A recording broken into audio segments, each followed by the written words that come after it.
What up, everyone? My name is Nachum Russell, or Russ to most people, and you can't say my name. That's become my opening tagline on the show is "You can't say my name." And this is my friend Norka Rodriguez. You can introduce yourself. Hey guys, what's up? It's Norka the dog guru.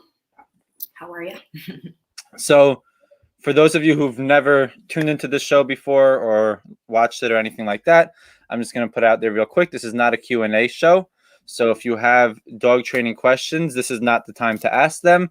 You can send all of them to Norka on DMs and Instagram or TikTok, and she will gladly answer all of them.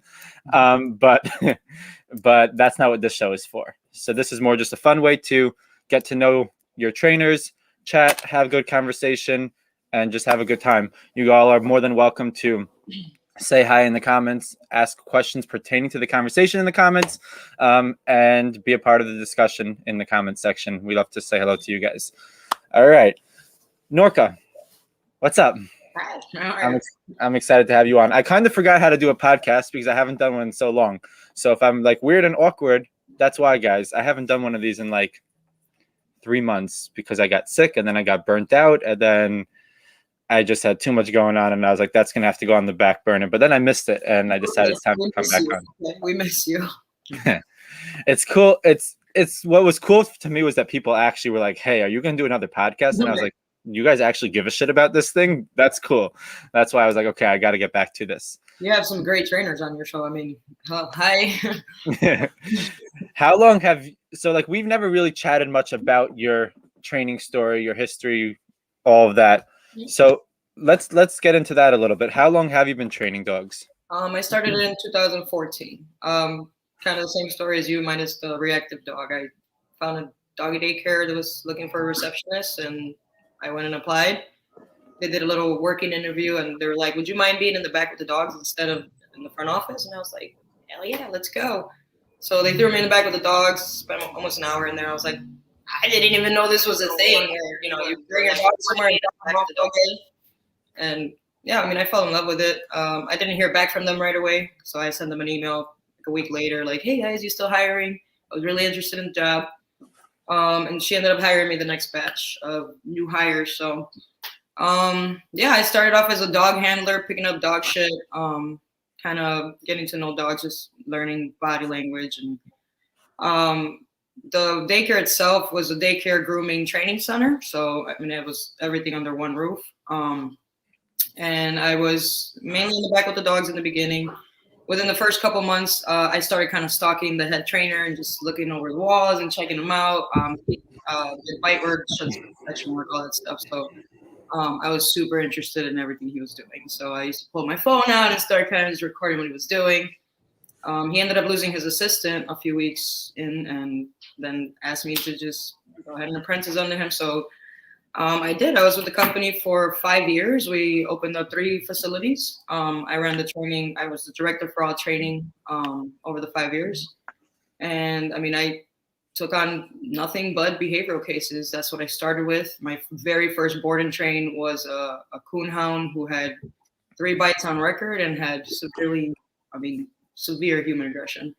And I mean, that's where I fell in love with I just knowing that I can help dogs and I can understand the way they thought and I can understand, just how to teach a dog. I don't know, it was my calling. Being in the trenches. Yeah. My boss actually called me his prodigy because I was just catching on to everything pretty quick. And I was on my own pretty fast. He had me running puppy classes. So, I mean, I learned, food lure and, the basics, just using positive reinforcement. And then I got to learning e-collar. I got to learning, prong collars. He used to use choker chains too. Yeah, and over the time, I just, figured out my own style. And that guy was more of a compulsion-based trainer. So, I kind of learned from his mistakes and just took what I could to just develop my own training style. What did you fall in love with about it? About dog training? Mm-hmm. Like when you were like, this is what I want to do. Like you went there to work just as a job, I'm assuming, just to have a job. To me, I think it was the fact that I can be that translator between a dog and a human. Because a lot of people own dogs, but they don't know how to, they don't know how to talk to the dogs. They don't know how to speak dog. They don't know how to communicate with their dogs. And I think the fact that a lot of people will come in with aggression cases, and these dogs are reactive and just misunderstood, and just seeing the people's face when they got to know their dog and how to communicate properly. And I don't know, I just fell in love with that aspect of changing the human's life along with, teaching the dog. Yeah, I think that's a powerful aspect of it. That, well, I know, like you said, we have similar stories, minus my crazy Marley, but we both started off, I think, just looking for jobs essentially, right? And then it becoming something that we fell in love with and passionate about.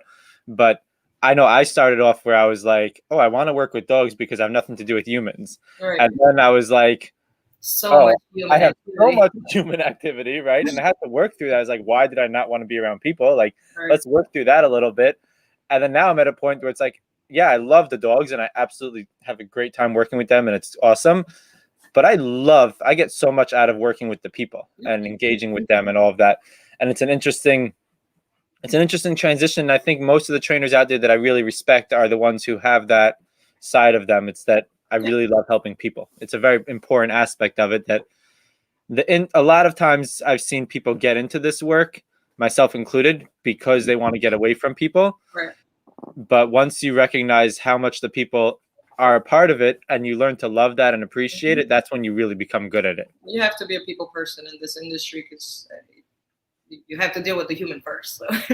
Yeah. Customer service skills, I mean, they have to be tip-top shape, and you have to know how to talk to your people, because I've seen a lot of trainers lose clientele because of the way they talk. And this is me. I'm down to earth. I'm very honest. I don't beat around the bush. When something's wrong, I tell you. And if I notice that you're coddling your dog and, these are the issues here, I'm going to point that out.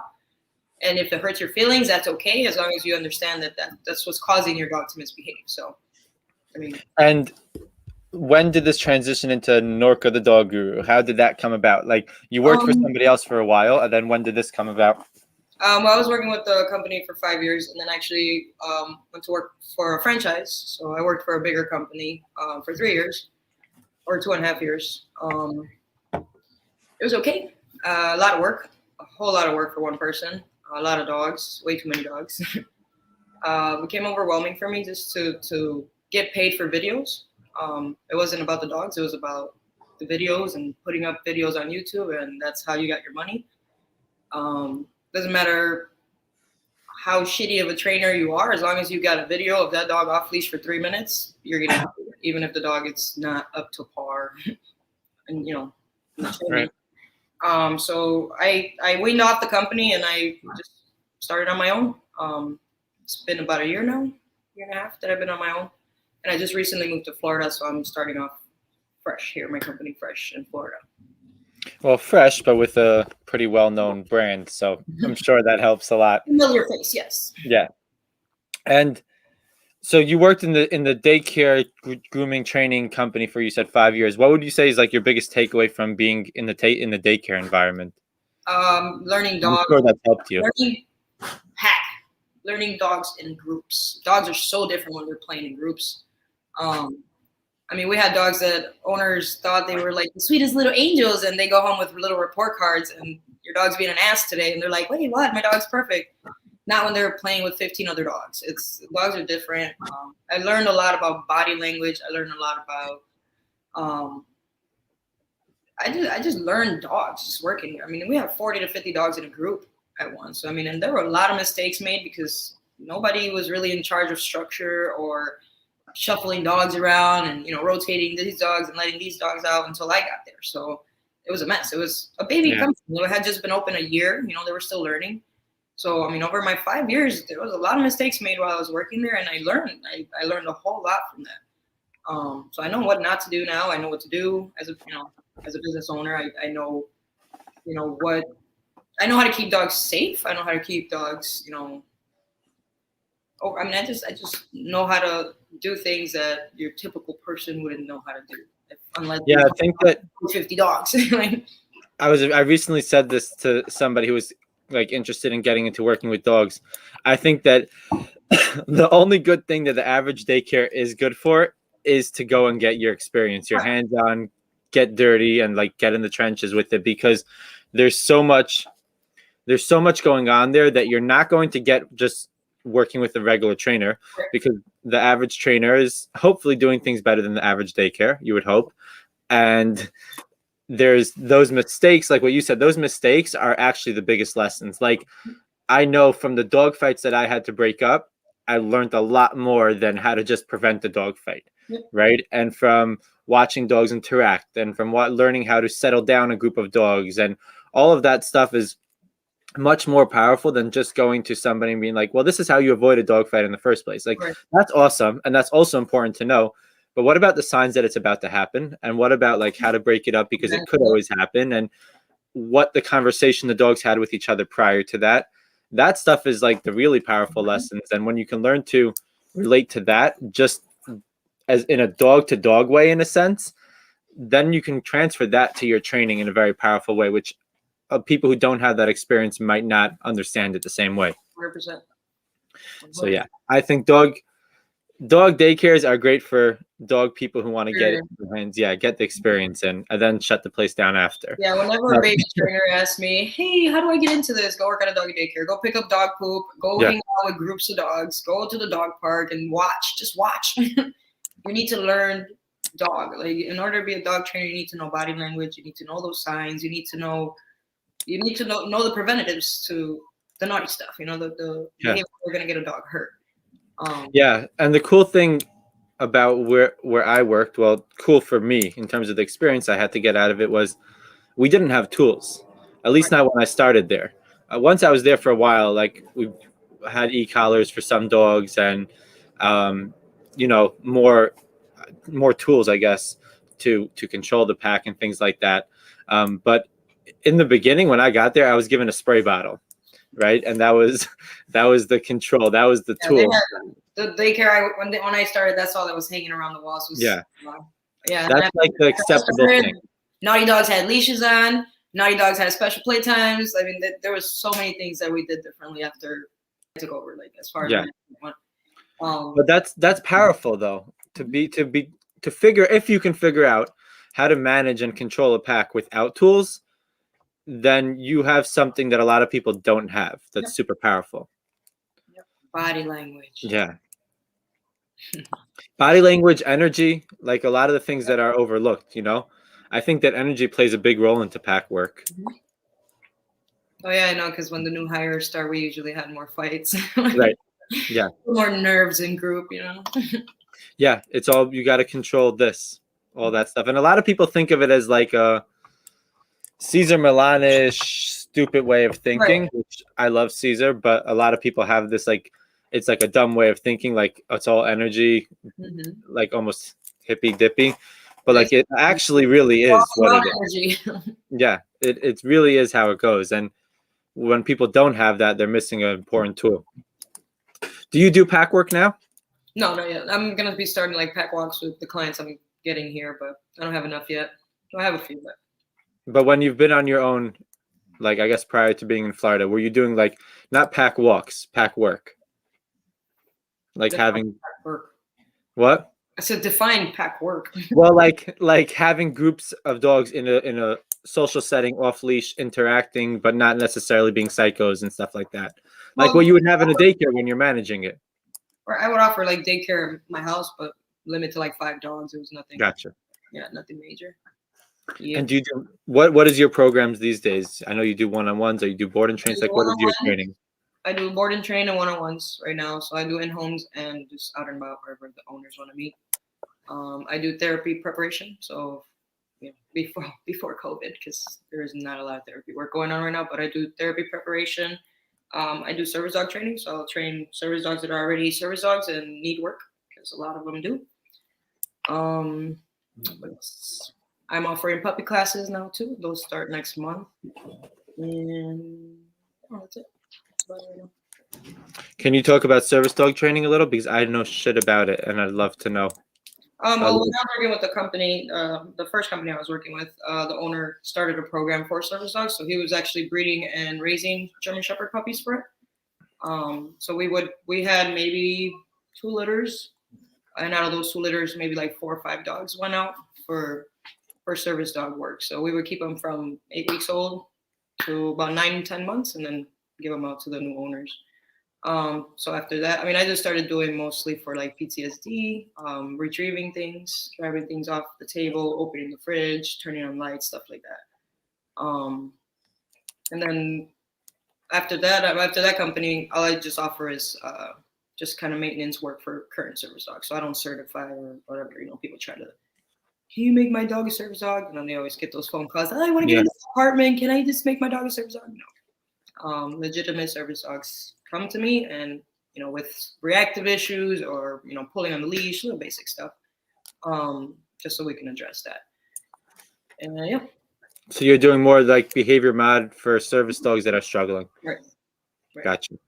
And prior to that, were you specializing in something specific with the service dogs, or was just general basic stuff? Like I don't know anything about service dog training. No, that's what I'm curious. Task training. The dogs would be public access trained. So I mean, we did task training from puppy. So I mean, by the time these dogs were 4 or 5 months old, they were tip-top shape, healing, retrieving what they needed to retrieve. You know, just whatever they were being taught to do. So we had a couple different ones doing like just to pick up stuff for the owner, so mobility and stuff like that. And then we had some for like PTSD and more of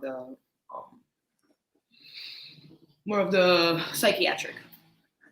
Yeah, and with PTSD trained dogs, are they being trained to just be more emotional support, or are they catching?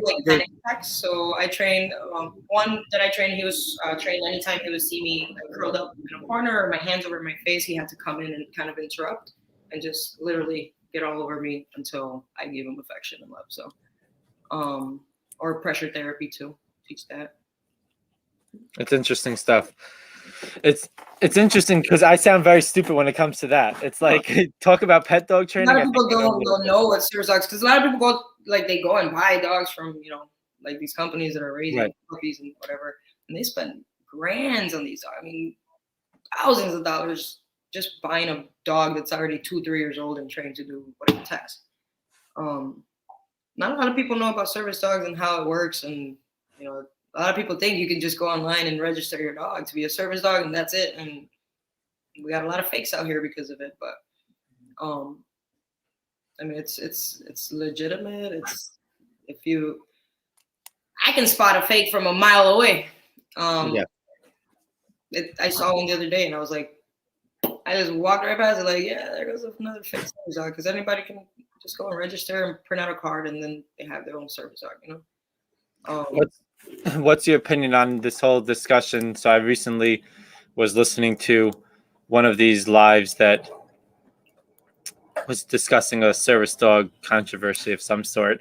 And the topic of them, if there should be a registry, if they should have to be registered legally, or just that people should be able to just train them and have their dog as a service dog. What's your thoughts on all of that? I mean, I don't think there should be a registry, in my opinion.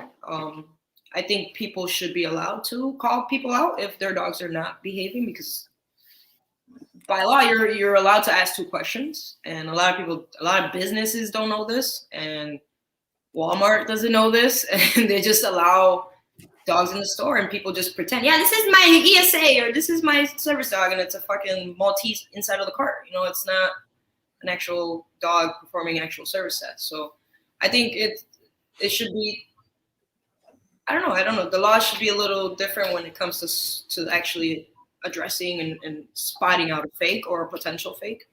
I don't think you should ask anybody what the disability is, but I think you should be able to ask, you know, the questions that are on the paper. What is your dog? What is the task your dog is trained to do? You know, or is this a service dog who's trained to perform a task? And what's the other question?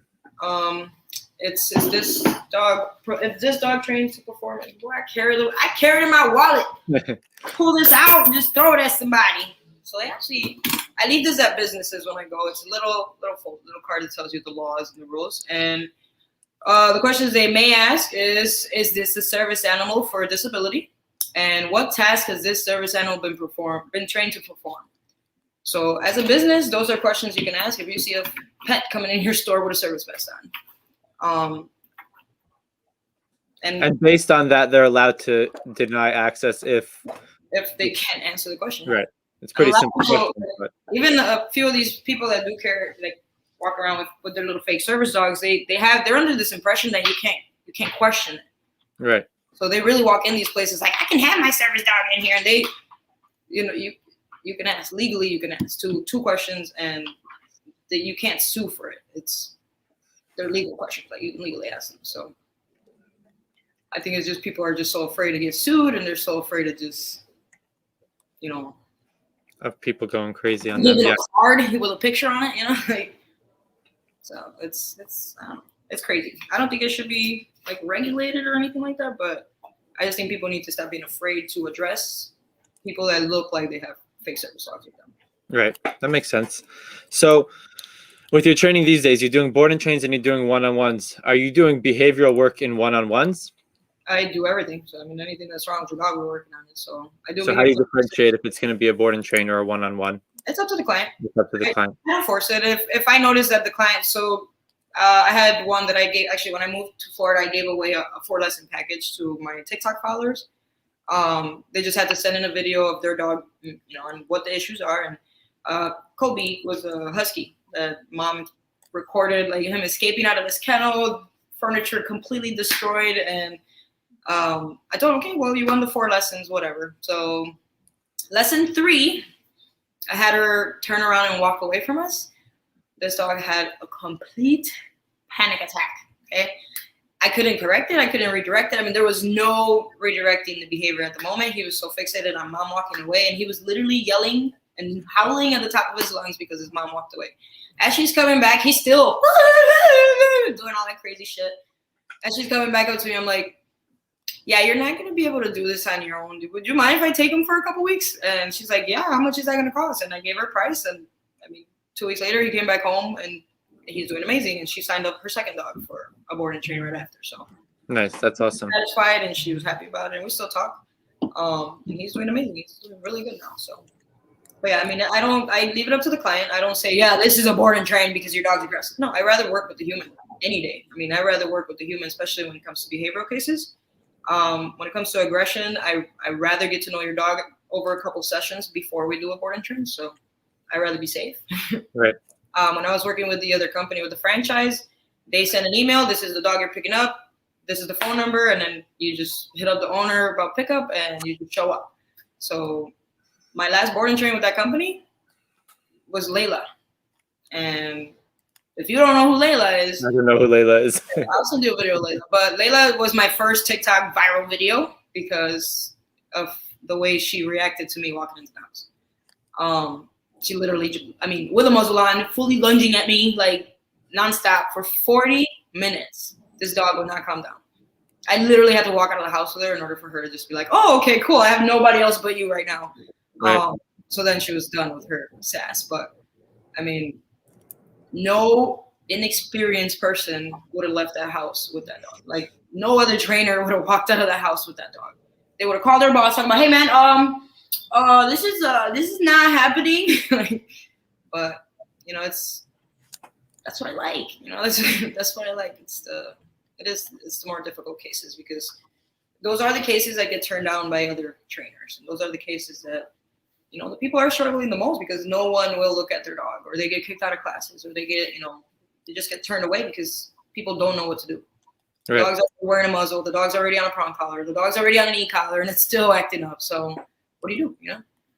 So what is missing from your experience? What is missing, right? Because these owners they're using the muzzles. They're a lot of them, I think, are putting in work. They're trying, right? A lot of times, like, and they've gone to other trainers. What do you find is that missing key that closes that gap that you have that you can offer? Timing. What? Timing. The timing's off. With In all what of my clients, timing is off. It's always about timing. Like the redirection and the timing is always too late, too early. It's just communication is off. It's always miscommunication because of timing. Meaning corrections not being given at the right time? Or just trying to prevent the behavior, redirecting the dog before it happens. Right. Just predicting body languages. They don't. It's all timing. The timing's off. Every time with a correction, whether it's a redirection with the body or an actual leash correction, the timing is off. And do you find that that's something that other trainers are lacking too, or is it more of an trainers, humans? Sorry, I thought you meant humans. No, other trainers is just experience. That's all it is. I have a lot of experience dealing with dogs with bad attitudes, so it's I know the trainers that went through that company get 21 days of training in a facility, and 5 of those days they're just watching, and then the rest of those days they're on field trips with the trainers just shadowing. So you get a trainer who's been working for less than a month with dogs to go handle behavior cases. I mean, it's experiences. Fear. A lot of the time they just don't want to deal with aggression cases. The guy I was working with, he wouldn't walk into a house if a dog was aggressive because he was afraid he was going to get bit. He was 6'2" and 250 pounds. Yeah. So I don't like fear. I've been bit. I was bit by a German Shepherd 2 years ago, and 9 stitches later, and I'm still doing this shit. I'm not afraid. I'm not afraid of the dog. I'm not afraid to not stand back, because a lot of people stand back as soon as a dog growls. Oh shit, hell no, what the hell? And I'm like, okay, you're growling, that's fine. We're gonna sit here and have this conversation anyway. So. Yeah, the interesting. So with biting dogs, I don't work with a ton of aggression, but I take my cases like carefully when it comes to aggression. More so because I just wanted to make sure that it's actually worth it to take the case and that it's going to be successful because the owners actually care enough. And but what I find is like, okay, so I have a situation recently. Well, I worked with a dog a long time ago that had 0 aggression. It wasn't an aggressive dog. It was a little golden doodle.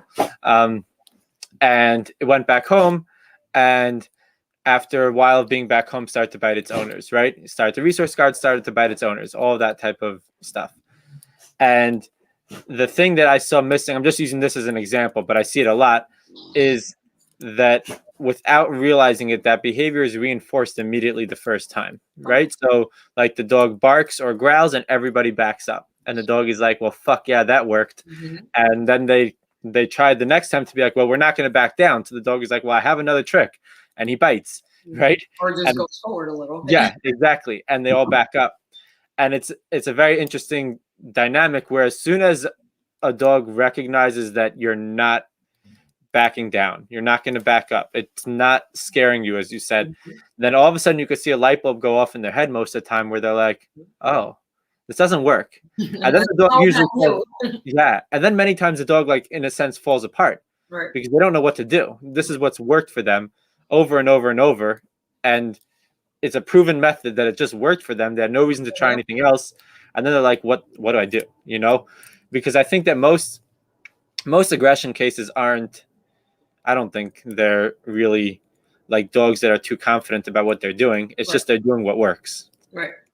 Yeah, there's no confidence. Most of my aggression cases, the lack of confidence is the only thing. Like, they're not confident, and that's why they're telling you to back off. Yeah. I have my chow who's with me now, my lion. Is he yours? No, I just talking about it. Right? Yeah, so he was officially 3 weeks, but I kept him closer to. He's going this Sunday. I kept him almost 5 weeks, 4.5 weeks or so. He just so he needed more time. He has a bite history. He bit both his owners. He bit their child, and he just does whatever he wants. But the interesting thing, that's whatever they want. Exactly. Lies. So the interesting thing about him is, though, he's actually super confident. Mm-hmm. And it's different than many of the other bite cases that I've worked, at least recently, where they were just like what we're saying, like these dogs that this is what works, so they just do it. Mm-hmm. He's actually like super confident. So he's more like, I do what I want when I want. And if you have an issue with that, well, you're going to learn that doesn't work with me. Right. And really, he has like an awesome personality, no conflict. Like so once dogs are doing like really well and we work through like their shit, I'll take them to the park and we'll go like on the skate park a lot, right? Just to like have fun and build confidence, whatever.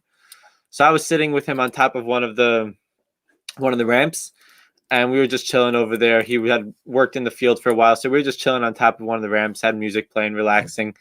And I go to get off. He was on a long line. I go to get off, and I was gonna like guide him down so he shouldn't have to jump it because it was pretty high up. And he just saw me standing there, and he just leaped right off of it. Yeah, and I was like, bro, like that's high. Like I didn't jump it, right? And most dogs that I'm working with, I'm bringing there, I have to like guide them up and use food and use leash pressure just to get them to actually do the thing. And he just leaps right off, cuts his chin a little bit, landing on the concrete, and runs back up to do it again. And I was like, this dog has too much confidence. I told his owners, I was like, you have a good thing that your dog doesn't lack in confidence, but now you better really be able to deal with a confident dog. It's a whole different game. With Layla, it was weird because she was not fearful, and a lot of people kept like commenting, "Oh, she's scared. She's scared." Dog, she was not scared. Yeah, that dog will confidently lunge at you to keep you away. Like there was no fear behind it. It was just back off. Like, so I mean, I know what you mean with the whole confidence thing, because yeah, for an aggressive case, she had a lot of confidence, especially in that bite, like in that bark, in that lunge. There was confidence. It was not. It's an interesting. It's a whole different dynamic when you have that versus the dog that's no confidence and fearful and using it as a coping skill. The confident ones aren't using it as a coping skill. They're just using it because they're like, well, fuck you, and this works. Last time, yeah. Yeah. And it's also cool with them though because you have much. I think at least with this guy specifically, there's much less of having to try to rebuild him. It's really just like cut that shit out. This is what we do from now on, and now life is good. And he's like, all right, that's fine. I'm adjusting. Yeah. And there's like no, I mean, have you worked with chows? Yeah, they're stubborn as hell. Yeah. In every case I've got maybe like 3. They're not really that common. All aggression cases. Yeah, and they're not the brightest. They're fluffy though. They're so fluffy.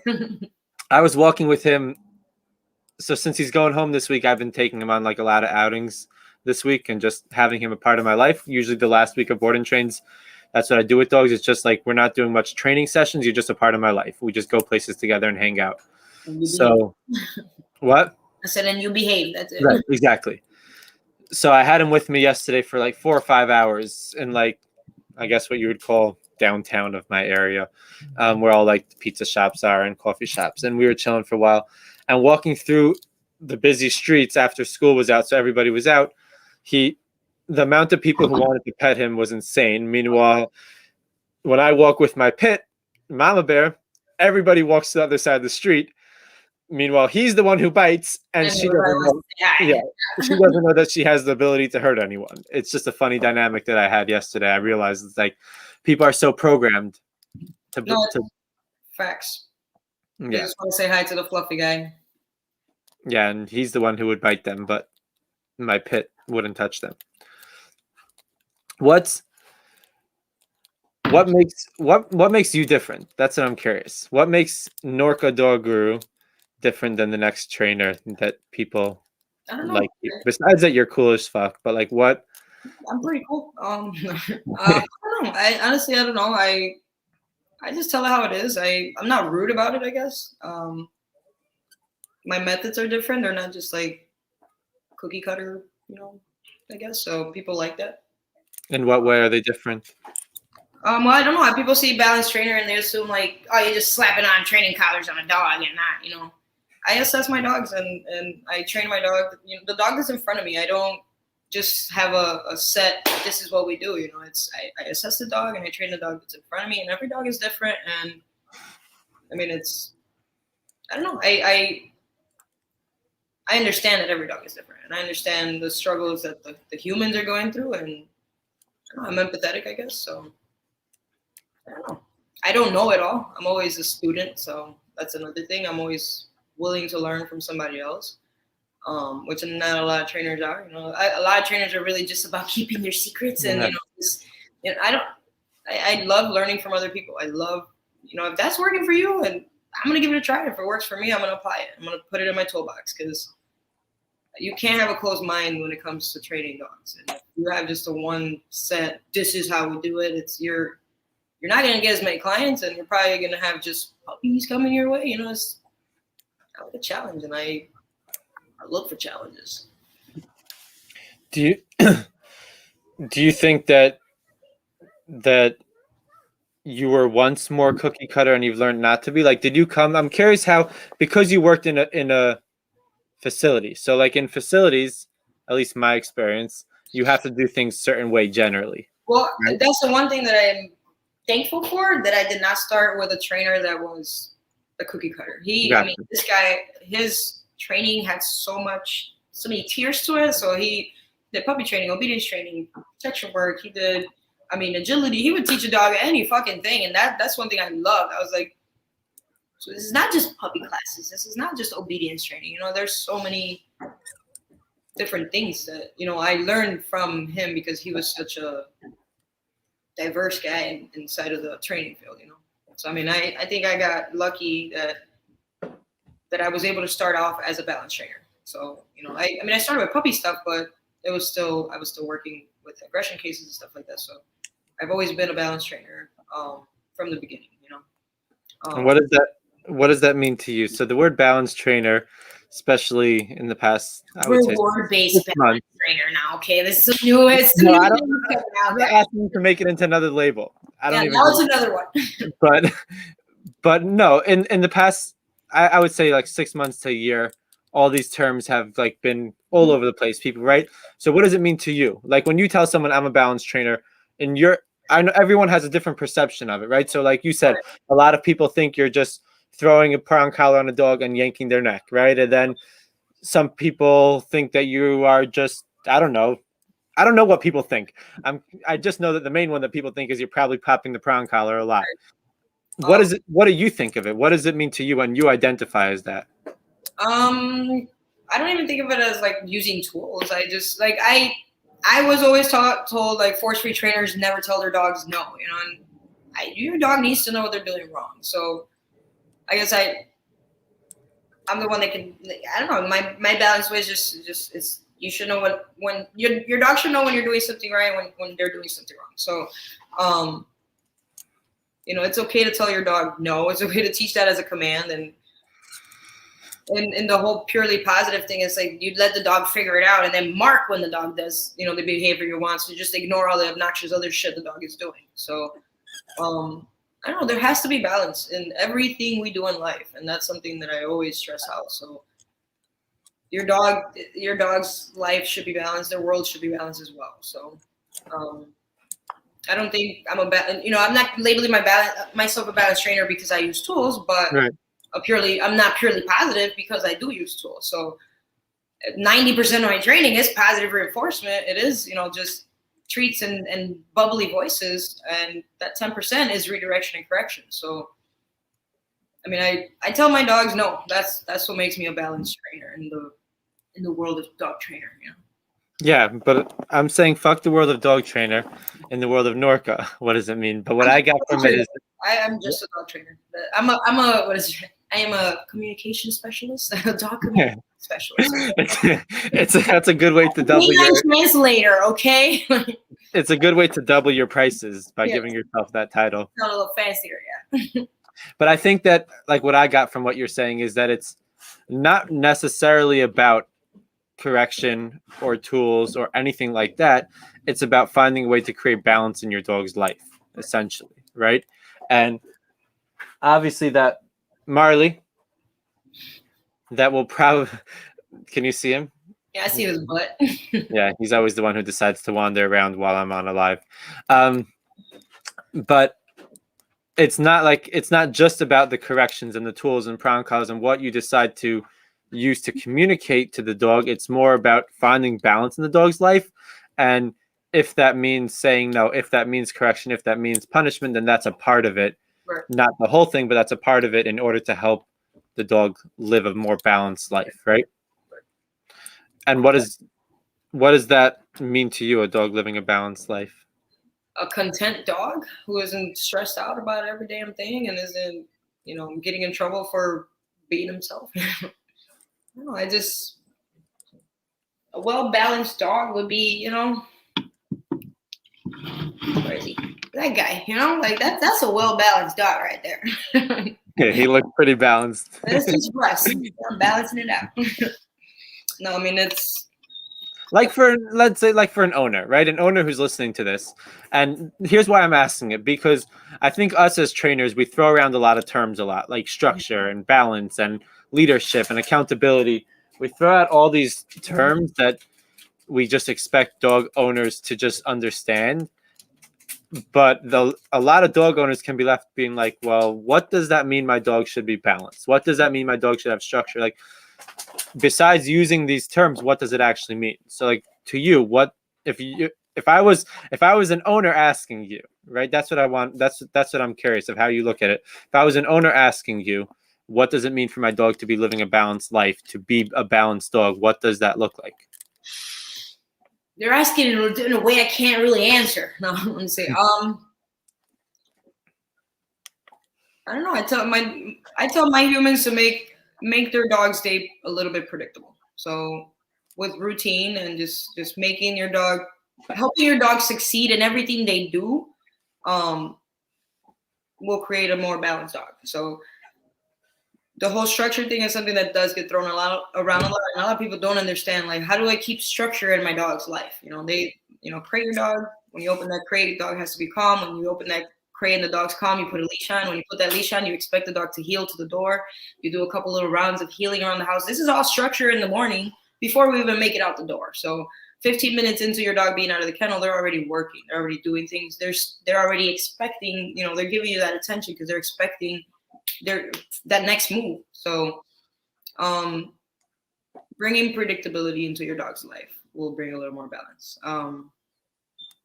It's just helping your dog solve problems, helping your dog understand, what a well-balanced dog is, which is just a dog who's comfortable in their own skin. Yeah. See, you had an answer. Don't act like don't act like you don't. I just think shy, Russ.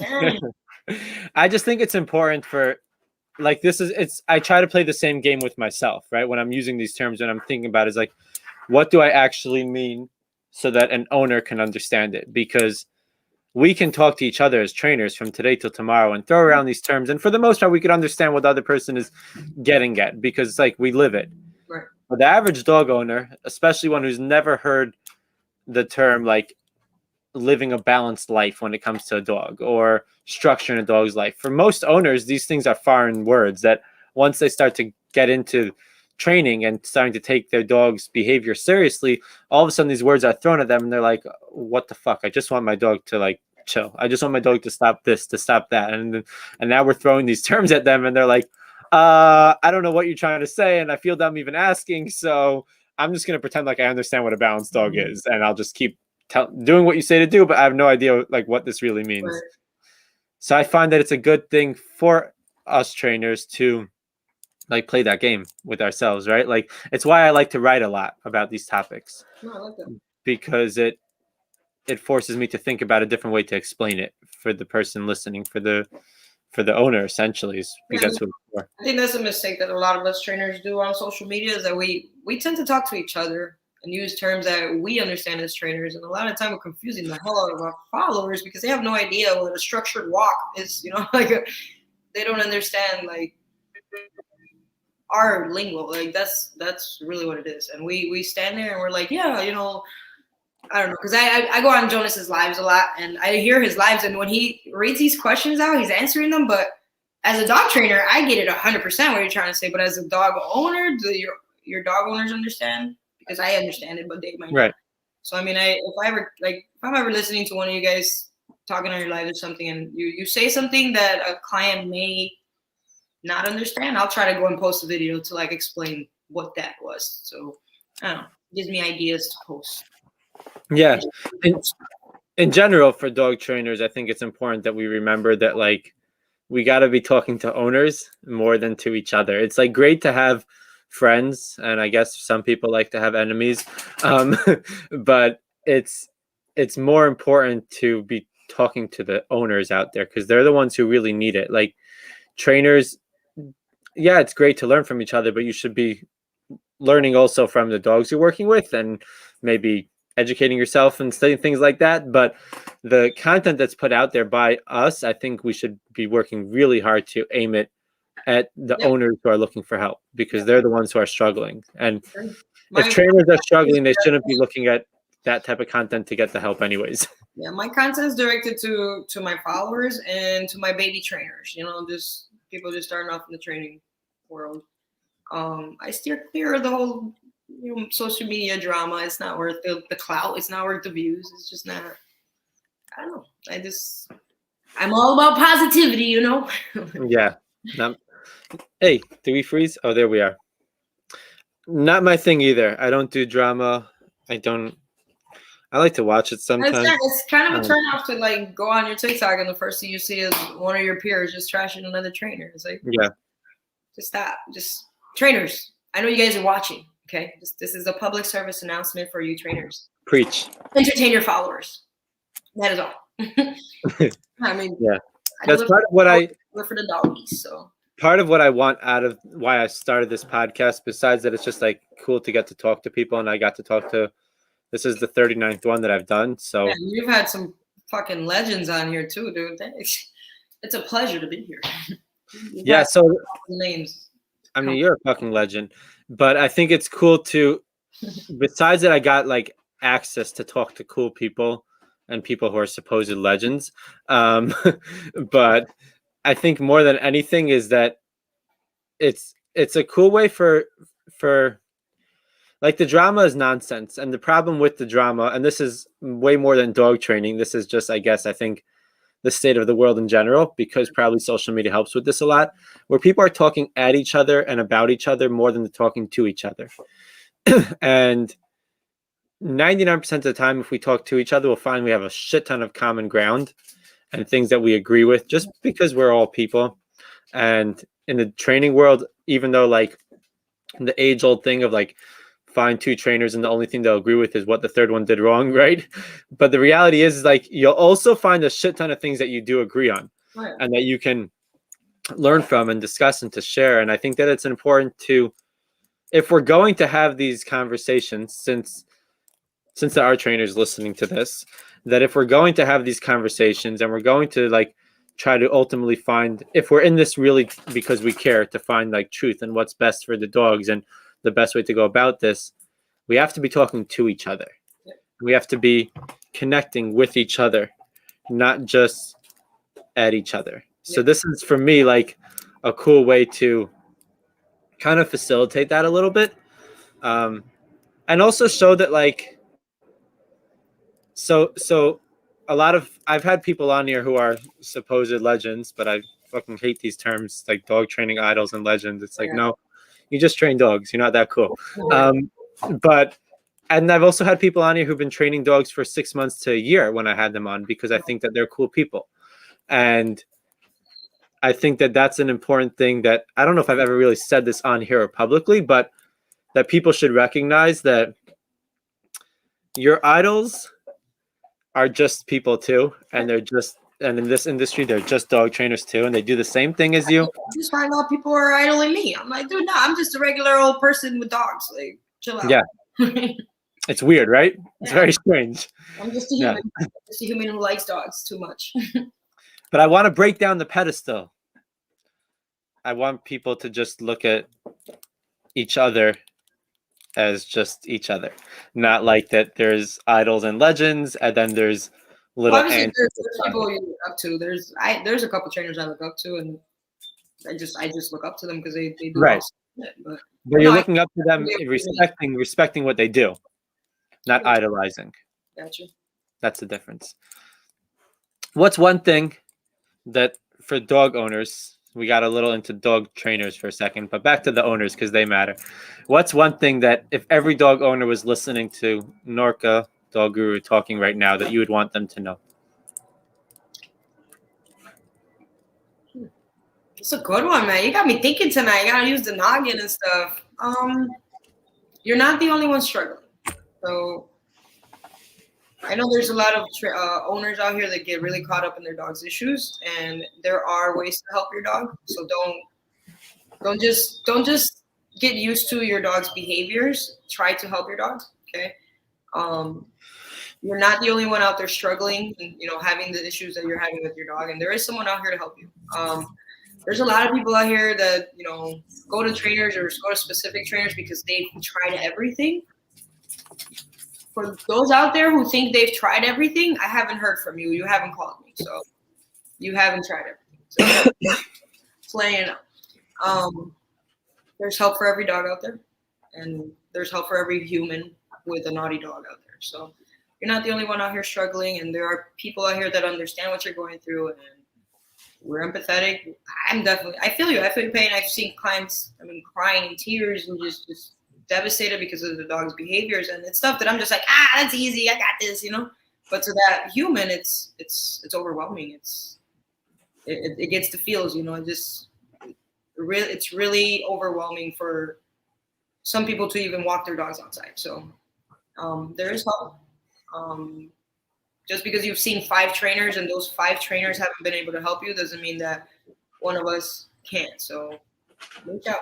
Just reach out to any trainer and every trainer that you think can help your dog and try them out. Don't give up. I think that's an important one because a lot of what I also, we all, the more you get into this, the more you get those emotional calls, right? Where the owners are crying and they're at their wits' end. Yeah. And there's always like a tone, whether they say it or not, of like that my dog is just helpless. And it's a lonely feeling when you walk past a dog park and you see 30 dogs running and playing together. And you see a picture that I post of a dog chilling with me in a cafe, right? And it's like, well, my dog just destroyed my house again for the 5th time this week. Right.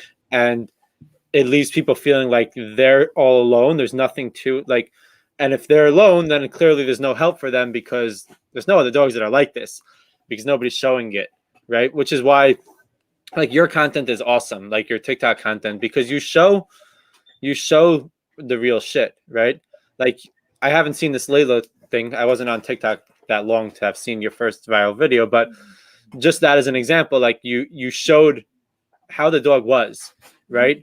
You showed the craziness. You show the real stuff that a lot of people aren't seeing other dogs have. And when an owner sees that and then sees that now, look, the dog is living with its owner, it's having a good life, you've turned it around, besides showing that you're awesome and you're good at what you do, but it also gives a shit ton of hope to the average owner out there who's watching it that shit could get better. And that's a really big reason why I post a lot of before and after stuff, because a lot of the training videos you see out here are just sit, stays down, dogs that jump up, just rude puppy stuff, not actual aggression, like what we deal with, what I right. do. Not a lot of people know that, there's other dogs out there suffering from the same shit their dogs are suffering from, I love posting my before and afters because I know that I'm going to catch somebody who's like, fuck, my dog does that too. So it might be a new client for me because of it. And that dog may get help that they haven't gotten in the last 5 years because they've gone to 5 different trainers who didn't help, or weren't using the right methods. Yeah, there's hope. People have to recognize the message of hope, I think, is most important when it comes to any struggle and when it comes to dog struggle, where dogs are people's family, right? Mm-hmm. And as much as we can say it's just your dog, well, it's not just your dog. We all know that, right? And exactly. And I love somebody for my dog. Don't play. That's not even a joke, though. Right? So, and when people's family are struggling and they feel like they're all alone, there's nothing there. The one thing that changes it is letting them know that there's hope, really. Yeah. That's what triggers them to actually pick up the phone call, to actually put in the work, all of that, especially the ones who've been through so much already, whether it's other trainers or working on their own, that they even more so feel hopeless. It's that message of hope that I think we really have to be spreading to owners to let them know it's totally doable. Yeah, I had a lady I met last Saturday who she had gone through 5 different trainers in the last 5 years because her dog is human aggressive. She's deaf, so her aggression is coming from frustration because there's no way to communicate with the dog. She knows her basics, just with sign language. She knows her basic commands to sit down, stay, but she's very human reactive and very dog reactive. When I met the dog, I had no idea the dog had severe human aggression. I knew she was a little little snippy, but she didn't react to me at all. So she came up to me, sniffed me out a little bit. I didn't approach the dog at all. I was talking to the human the whole time. She's explaining to me everything about the dog, and within 10 minutes, I had her hand me the leash, and she's like, "Are you sure?" And I'm like, "Yeah, just keep walking, and put the leash behind your back and just hand it to me and just keep walking." And she did that, and I walk off with her dog, and I turn back around, and this lady's in tears, like tears. And I was like, "Oh my God, you okay?" I'm sorry. She's, "No, I'm sorry. I never had someone else even grab her leash." Like, so I mean, just to not be able to hand over a leash and say, "Here, hold my dog," and because you're afraid your dog's gonna eat somebody's face off. I mean, that's pretty intense. So Yeah. the last 5 years, you have to be careful who comes over to your house. You're careful with children coming around because this dog is just so unpredictable. So we did like an hour session. I just pretty much showed her what it was I do, and the dog was on a down, laying down, panting and exhausted towards an hour in because I showed her how to tire the dog's mind out. Yeah, she signed up for training, and she was just so emotional about it because she thought this was it for her. She thought that her dog was just supposed to live this life where she's just uncomfortable all the time and on alert, all the time. And she has to be on high alert because her dog's on high alert, and it's just a stressful energy always in the house. And hopefully now we start next week. So hopefully she'll be able to, have people over and properly handle her dog when people are over, because there was no leash on the dog in the house. The dog's not muzzle trained. And this is all just dangerous things. You're setting up your guests to be hurt because you don't know when your dog's going to snap. So any little thing can scare this dog, and this dog can go and snap at somebody. So yeah. And in that moment when you took that leash and walked away, I don't think she was crying because of what you were able to do. I think she was crying because she saw there's hope for what her dog is able to do. Right. And that's the real message, is that she saw in that moment that there's hope for something different than what she's been living with. Yeah, and that feeling was like I was sitting there and got a little tear-eyed myself because I'm like, it sucks that you went through a behavioral specialist, you went through 4 trainers, and you still couldn't figure out your own dog, and here I am within 30 minutes of holding your dog's leash, and you're already confident enough that, Yeah. Okay. I know I said this isn't going to be a Q&A, and it never is, but this question I actually kind of want to put up and let you address it. Can y'all give an example of good daily structure? So I want to bring it in just because we mentioned these terms that a lot of owners don't know what they mean, and structure was one of them. So for me, let's say during my boarding train, the first couple of days, my dogs are getting used to the new structure. So these dogs are kenneled overnight. Your dog should be kenneled overnight. So dogs are kenneled overnight. In the morning when we get up, I expect manners at the kennel door. So the dogs are not allowed to just bolt out of the kennel. We work on little patience at the door there. Before my dog gets out of the kennel, they have a leash on already. We work on calming the excitement of being out of the kennel right there. I have my dog sit. Then I walk my dog down the hallway, and I have a pretty long hallway. So the moment my dog puts some pressure on the leash, I go back and I start working on loosening up the pressure. I have a couple ottomans around the house. So we walk up to one of the ottomans. I'll tell my dog to place.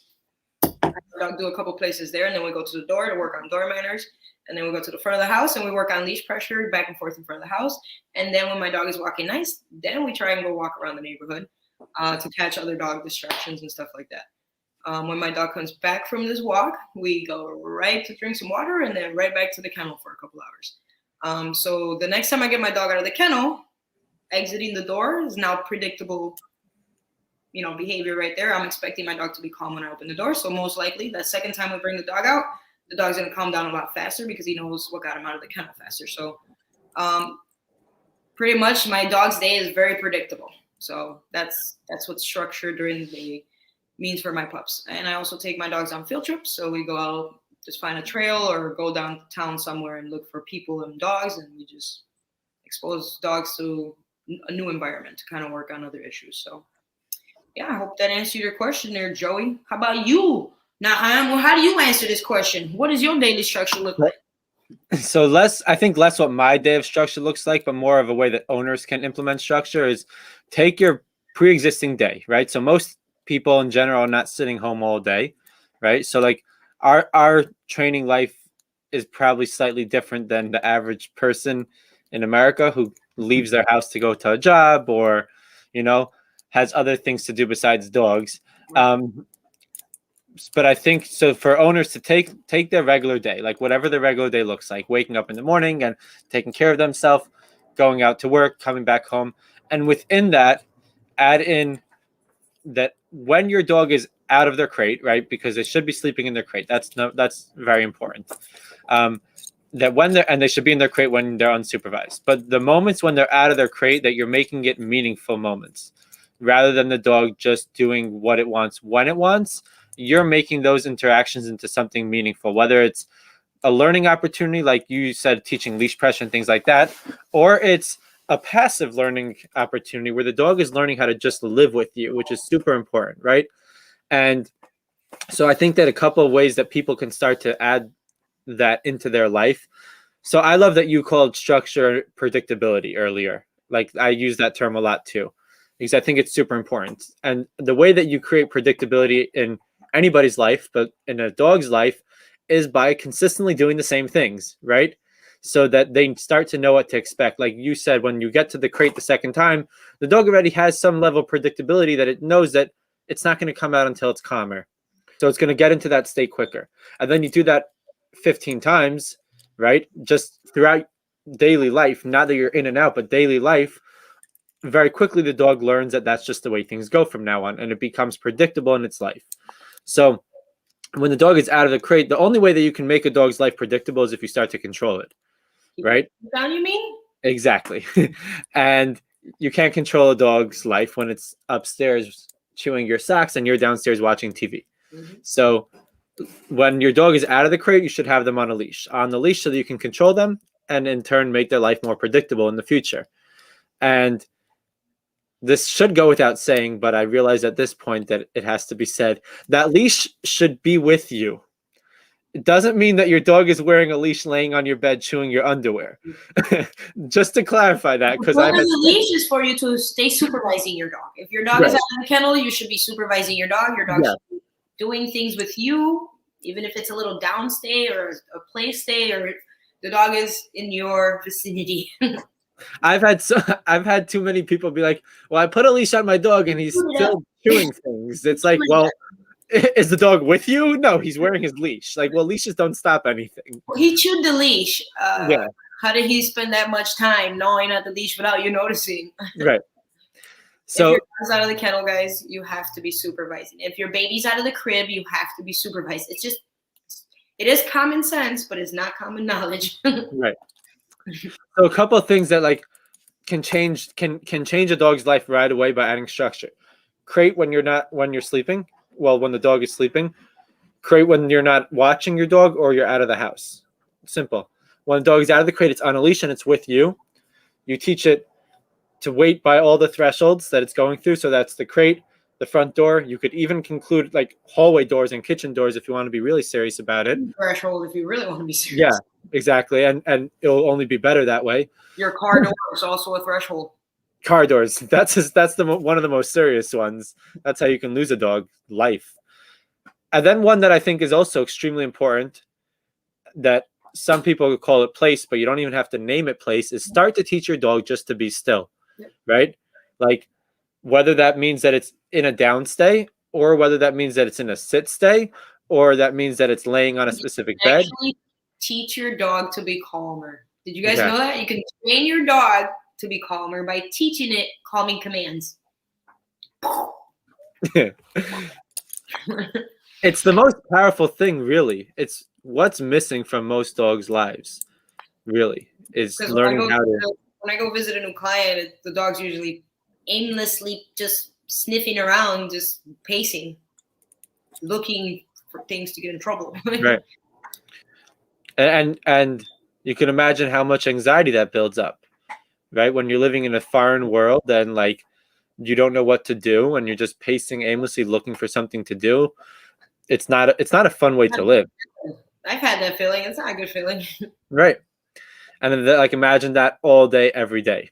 And that's why crate time is important. Besides for the safety and management aspects of it, is like you're taking away all the stimulation that is making your dog nuts because you're not there. I'm gonna go grab my pizza real quick. Go grab your pizza. We're gonna wrap it up in a second. Grab your pizza. You didn't even put the camera on Russell before you left. That's not fair to everyone.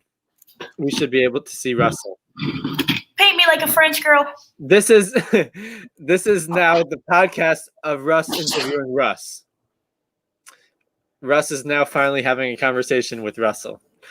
Guys, isn't that the dopest dog name though? For people who are just listening, Norka has a gorgeous pitty with a really cool name. And he's just chilling with us on camera right now.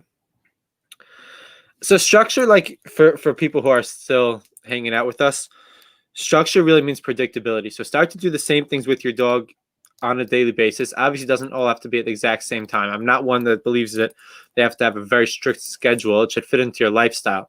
But the main thing is that when your dog is out of the crate, when it's with you, make those moments meaningful by making them learning opportunities, by making them a way of teaching your dog how to live with you, by controlling your dog's space.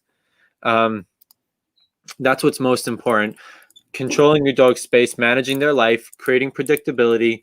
Obviously, you could add obedience into all of it, but obedience is not what changes it. It's not what creates the structure.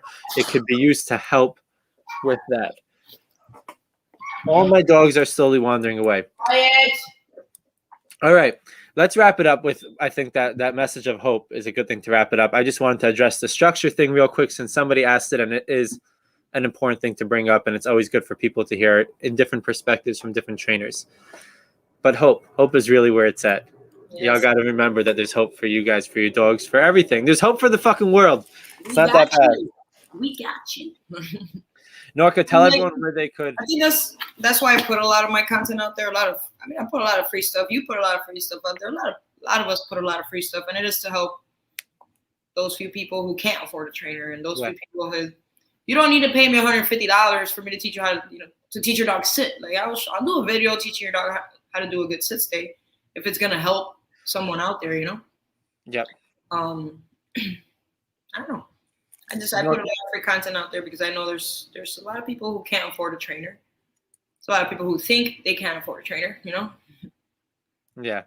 And there's a lot of people who don't think there's a point in hiring a trainer because they don't think it's going to help, which is also an important reason to show them that it could help, right? Just letting people know that there's a possibility for something better. And just because you've seen 5 other trainers, guys, doesn't mean that that's the end of the world. There are so many different trainers out here that do so many different awesome things. And that trainer you went to may not have been the right one for you, okay? Just like us, when we go to see a physical, actual trainer for your body, you may go to 2, 3 different, or a therapist even. If you go see a therapist, you might not find the right one after 2, 3, 4, or 5 people, Don't give up on your dog. Don't. Norka, tell everyone where they can find you, follow you, see your awesome content, all of that. My email is Norka K9, the letter K, the number 9, K9trainer@gmail.com. You can email me there. You can get me on Instagram at Norka_dog guru. I'm on TikTok, but I will not answer messages on TikTok because I got 12-year-olds asking me questions, and there's probably like 600 messages from one day alone. So email would be the best. My phone number is listed on my Instagram. For anybody listening who's always like, hey, what's your number? Instagram is listed. You guys can shoot me a text, a call. Snapchat, you can add me on Snapchat. It's on all my social medias on there tagged, I'm assuming. But if I can see a video of what you're struggling with, it's better. So you can send me a little video of your dog. Hey, this is what my crazy ass dog is doing. And then I'll get back to you with a little response. Sometimes it's a simple little quick fix, reply. And sometimes it's you got to call me. We got to set up an assessment or an evaluation, and we go from there. But yeah, Norka K9trainer@gmail.com would be. And what's your TikTok? Norka_dog guru, the number 1. That's really where most of your content is, right? Yeah, my YouTube will be coming up. It's in the works, so it'll be coming up soon. So I'll post that on my TikTok as well. That's exciting. All right. Thanks for coming on, Norka. This was fun. It was fun to get back on. Always a pleasure. I'm so mad your hair wasn't down, but it's cool. It's cool. We could do it once for you. That's just for you. Oh, that's just for you. He ended the show with it, guys. Yeah, we ended with that. You and your voluptuous hair. We ended with that. All right, everyone. You should dread it up already. Yo, I used to have one dread. Like, then I would use it just to wrap around. Just one. I would use it as like a pony and wrap the rest of my hair in it. But I'm so happy I never fully dreaded it. Thank you. I really appreciate you having me. It's awesome, bro. It was awesome. You're awesome. Keep doing awesome work. Stop being awesome. I can't wait to meet you. I'm gonna come Love to you guys. Just to stalk you and Rachel down. Like, you know that, right? Like, I'm literally just coming to Jersey just to like, Rachel, Russ. Yeah, I'm in New York, but Jersey's close enough. So when you come down, we'll all meet up. Yes, it's a must. All right, everyone. Thanks, everyone who's tuned in, whoever's listening, whoever's watching. I'm happy to be back. Hopefully, we will be back with more guests in the future. I'm not going to let this go as long as I did this time around. Hopefully. Announce his new guest tomorrow. Accountability. I say you're going to announce your guest tomorrow. Accountability. I might. We'll see. All right, guys. Love you all. And as always, remember to be kind to each other and to yourselves. Have a good night.